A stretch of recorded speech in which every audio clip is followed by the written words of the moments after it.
at ang kanilang inilabas. And for me, it's still premature na magsasabi tayong bayani sila kaagad. No? At hindi rin ibig sabihin, assuming na maaayos yung mga records nila nung sila ay nasa serbisyo, hindi ibig sabihin na lisensya na yun, na lahat ng sinabi nila talagang totoo na kaagad. No? So, Ninya, kilala ko yung mga iba dito eh. No? At alam ko rin, bago sila lumabas, alam ko na rin na lalabas sila at ano ang background niyan. Kaya nakakalungkot na sabihin ko na kapalit ng pera ang kanilang paglabas. No? Well, sa paglabas ng sinasabing 18 Marines, medyo nabahala tayo kasi nga nagiging issue yung yung pangalang Marines, no? At alam natin na inaalagaan ang reputasyon, ang dignidad at honor ng organisasyon. Mahal namin po yung Philippine Marine Corps and we don't want na masira yung pangalan ng Philippine Marine Corps. Enzo Recto, kalaban ang katiwalian at kasinungalingan, kakampi sa katotohanan at kabutihan. Yan, makakausap natin ngayon si Sir Gary Alejano. Siya po ay dating Marine, sundalo at dating miyembro ng House of Representatives. Magandang hapon po sa inyo and welcome. Magandang hapon, Ninia, at sa inyong mga taga-subaybay. Magandang hapon po sa inyong lahat. Sir Gary, una sa lahat bilang dating Marine, no? Ano ang reaksyon nyo sa paglantad ng nagpakilalang 18 ex-Marines? Naniniwala po ba kayo sa mga ibinunyag nila? Well, sa paglabas ng sinasabing 18 Marines, medyo nabahala tayo kasi nga nagiging issue yung yung pangalang Marines, no? At alam natin na inaalagaan ang reputasyon, ang dignidad at honor ng organisasyon. Mahal namin po yung Philippine Marine Corps and we don't want na masira yung pangalan ng Philippine Marine Corps. Pero tingnan natin, unang-una, ano bang background ng mga ito, yung lumabas? Ano ang kanilang motivation? And then, pangatlo, ano ba ang kanilang inilahad? Yung mga ebidensya nila, yung mga dokumento, pictures or whatsoever, yun ang napaka-importanting tignan kasi regardless kung dati ba silang Marines, civilian ba sila, dati ba silang kung saan-saan galing, importante na sa ngayon, titignan natin kung ano ang kanilang sasabihin. No?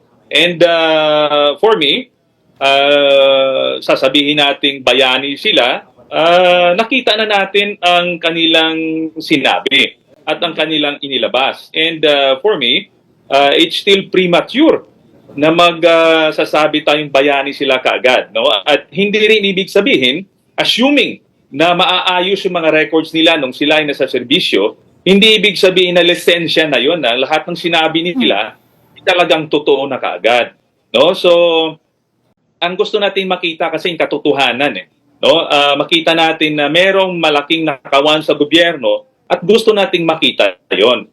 Ang nakita ko lang problema dito sa paglabas ng 18, maliwanag na merong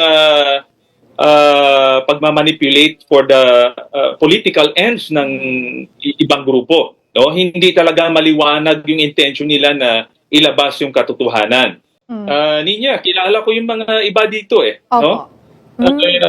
At alam ko rin, bago sila lumabas, alam ko na rin na lalabas sila at ano ang background niyan. Kaya nakakalungkot na sabihin ko na kapalit ng pera ang kanilang paglabas. No?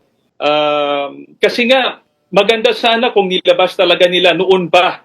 Example, kung talagang going by the name of Marines, yung honor ng Marine na pag meron kang nakitang mali, katulad yan, ay naghahakot ka ng mali-malitang pera ng taong bayan, doon pa lang, dapat sinunog na nila si Representative Saldico. No? Bakit hindi ginawa yon? Lumabas lamang ng tumakbo na si Representative Saldico at wala na silang sweldo, doon nagkaroon ng problema dahil wala silang sahod. And in fact, wala namang problema sana yon kasi Marami namang mga dating sundalo, retired na makahanap ng trabaho. Maraming pwedeng pasukan dyan. Ang isang issue lang, malaki kasi ang sweldo dito kay Saldico. At alam ko rin yun na malaki magbigay si Saldico nung bago pa lang pumasok yung iba dyan. Ngayon, ang problema, na-offeran sila ng malaki-laki para sa ilabas ang issue na ito, doon nagkaroon ng problema. No, doon nagkaroon ng problema at hinaluan ng lahat na pati yung ICC, pati yung mga hindi kasama dyan like Representative Laila de Lima. So namadil yung issue instead na maging maliwanag sana na na-realize nila mali talaga ito, na ilabas yung paghahakot ng maleta na ito. Opo. So may halo, nagugulo siya, no? Yun nga po. At sunod-sunod na ang mga kasong isinasampa laban sa kanila.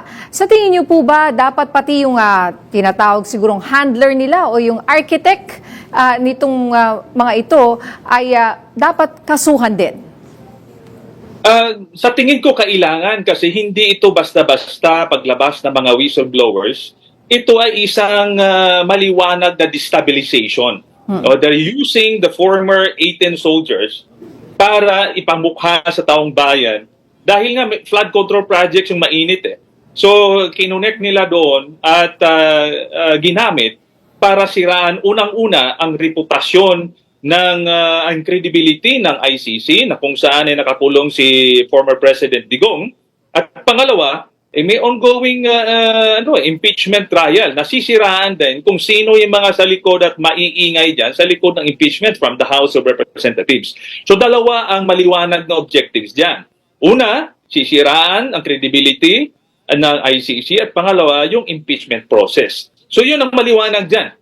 Wala nang iba. Hindi na pwedeng parang bobulahin tayo na ito'y para sa bayan. Maliwanag yun na yun ang objective at nagagamit sila in order to stabilize the present situation. Opo.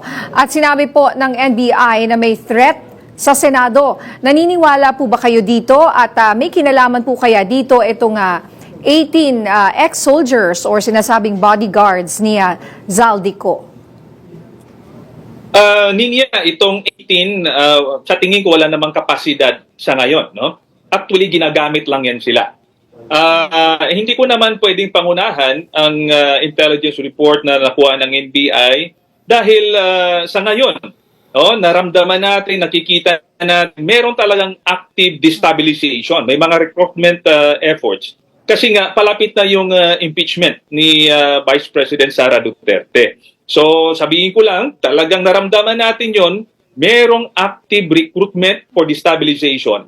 Pero it depends now on the assessment of our law enforcement agencies and intelligence agencies kung gaano kabigat ito. Pero wag nating ibaliwala yan dahil nakita ko yung desperation on the part of the camp of Vice President Sara Duterte. Alright, maraming salamat po, Sir Gary Alejano. Bunyog, bunyog, halikan na kasama ka. Bunyog, kapag buklod ay may pag-asa. Luzon, Visayas, Mindanao, isa ang pananaw. Sa bagong Pilipinas ang bunyog isisigaw.